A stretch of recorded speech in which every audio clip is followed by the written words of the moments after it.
Hai, teman-teman, jumpa lagi. Kali ini saya ingin memberi sedikit reaksi, komentar pada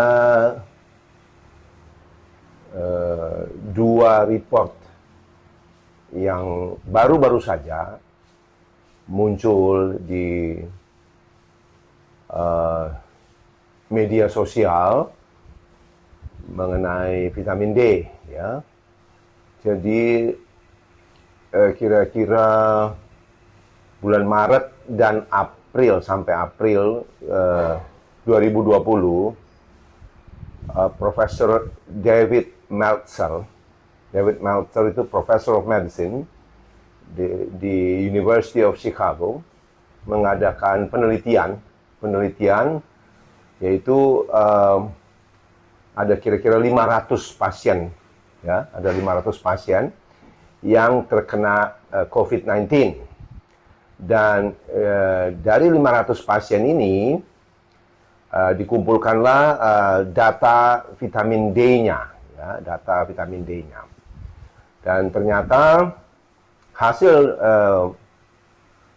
penelitian daripada Profesor David Meltzer ini diangkat di JAMA Network.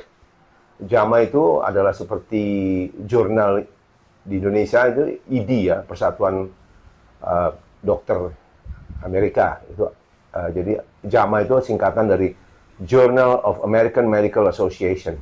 Mereka punya JAMA Network untuk online, untuk di YouTube, ya. Dan penelitian Prof. David Meltzer ini ditayangkan di JAMA Network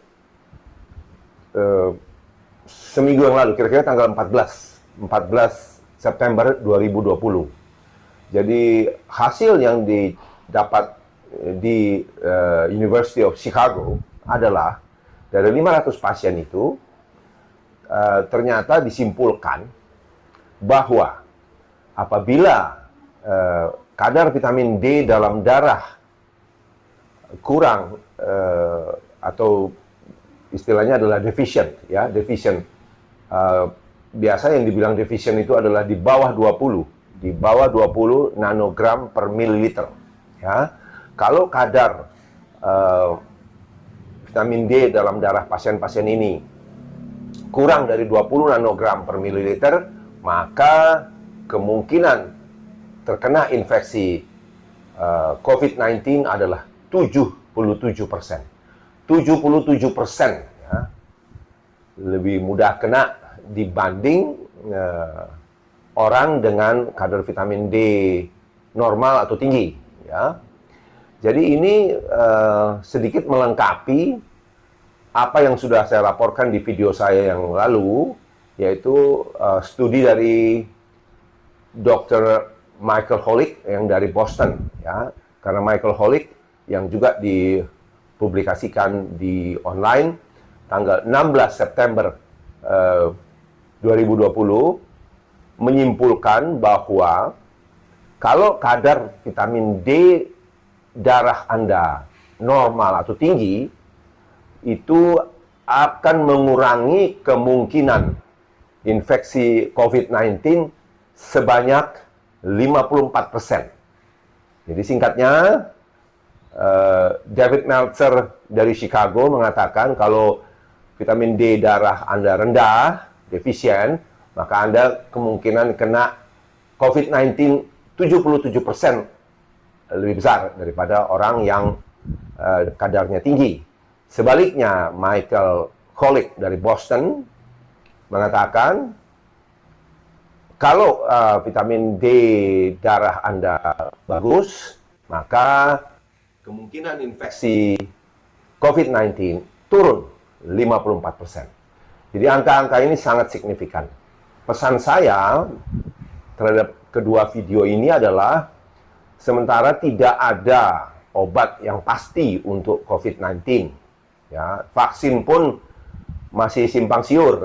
Bahkan yang terakhir saya dengar vaksin yang dari Rusia itu ditarik dari peredaran Karena semua pihak sekarang berlomba-lomba menghasilkan vaksin terlebih dahulu. Jadi kepingin menjadi orang pertama yang menghasilkan vaksin, sehingga kadang-kadang safety-nya dilupakan. Ya, jadi menurut saya jangan terlalu berharap dulu. Kemudian fakta lain yang perlu diingat adalah COVID-19 will stay with us for a very long time. Ya, kapan selesai kita tidak tahu. Karena itu ikuti protokol pemerintah, yaitu cuci tangan, masker, dan social distancing, jaga jarak, ya, jangan kumpul-kumpul. Selain itu, perbaiki vitamin D darah Anda. Gampang kok, relatif murah dibanding segala macam obat-obat virus yang harganya mahal-mahal, dan apakah efisien, a big question mark. Begitu pesan saya, semoga teman-teman semua tetap sehat, ya, tetap beraktivitas dengan baik, karena olahraga yang terukur akan sangat meningkatkan imunitas kita. Terima kasih, stay safe and healthy. Sampai jumpa.